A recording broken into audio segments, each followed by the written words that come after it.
एक राज्य में एक बहुत ही बुद्धिमान व्यक्ति रहा करता था। उसकी बुद्धिमानी की जो चर्चा है वो ना सिर्फ उसके राज्य में बल्कि उसके राज्य के आसपास के राज्यों में भी हुआ करती थी। एक दिन वहां के राजा ने उसे अपने दरबार में बुलाया, राज्य की समस्याओं के ऊपर उससे सलाह मशवरा के लिए। सारी बातें होने के बाद राजा उससे कहते हैं, हम सब आपकी बुद्धिमानी पे गर्व महसूस करते हैं।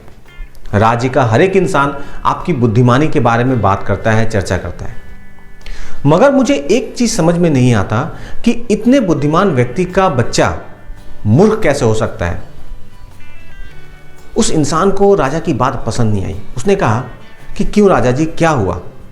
आप मेरे बेटे को मूर्ख क्यों बोल रहे हैं?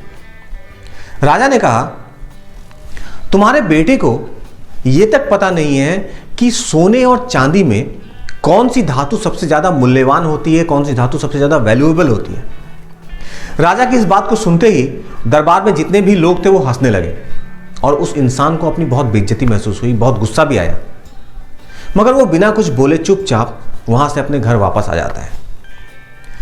घर आने के बाद वो अपने बेटे को बुलाता है और उससे पूछता है कि अच्छा मुझे एक बात बताओ, सोने और चांदी में कौन सी धातु सबसे ज्यादा वैल्यूएबल है, सबसे ज्यादा मूल्यवान है? उसका बच्चा बोलता है कि पापा, सोना सबसे ज्यादा मूल्यवान है।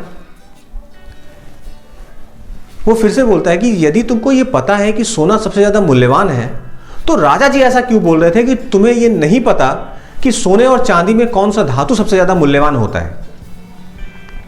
उस बेटे को पूरी घटना समझ में आ गई। उसने कहा कि पापा, मैं आपको बताता हूं कि एक्चुअल में किस्सा क्या है।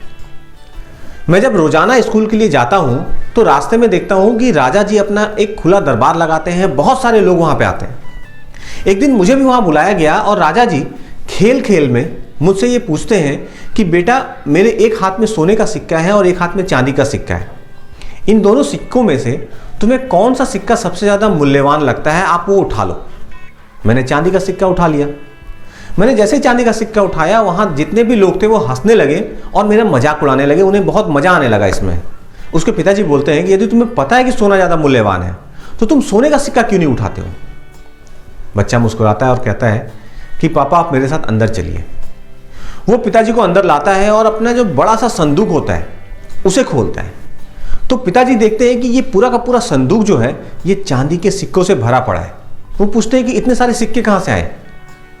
बच्चा बोलता है कि ये जो खेल है ये मेरे साथ हर दूसरे दिन खेला जाता है और हर दिन मैं चांदी का सिक्का उठा के ले आता हूं और इस तरीके से ये पूरे के पूरे संदूक में मैंने चांदी का सिक्का इकट्ठा कर लिया है। जिस दिन मैं सोने का सिक्का उठा लूंगा उस दिन ये खेल बंद हो जाएगा। उस इंसान को पूरी बात समझ में आ जाती है और वो अपने बच्चे की बुद्धिमानी पर बहुत गर्व महसूस करता है।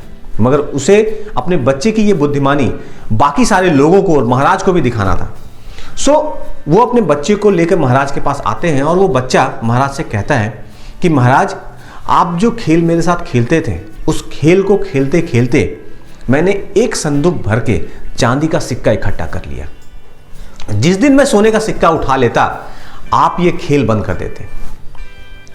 महाराज उस बच्चे की बुद्धिमानी पे बहुत खुश होते हैं और उसे एक संदूक भर के सोने का सिक्का गिफ्ट करते हैं उसकी बुद्धिमानी के लिए। सो इस कहानी का मैसेज बहुत ही सिंपल है। आपको अपनी प्रतिभा का दिखावा नहीं करना, समय के साथ साथ आपकी प्रतिभा को, आपके टैलेंट को लोग खुद ब खुद पहचान लेंगे और उसकी इज्जत भी करेंगे, रिस्पेक्ट भी करेंगे। So that's it in this video. Good luck, love you all.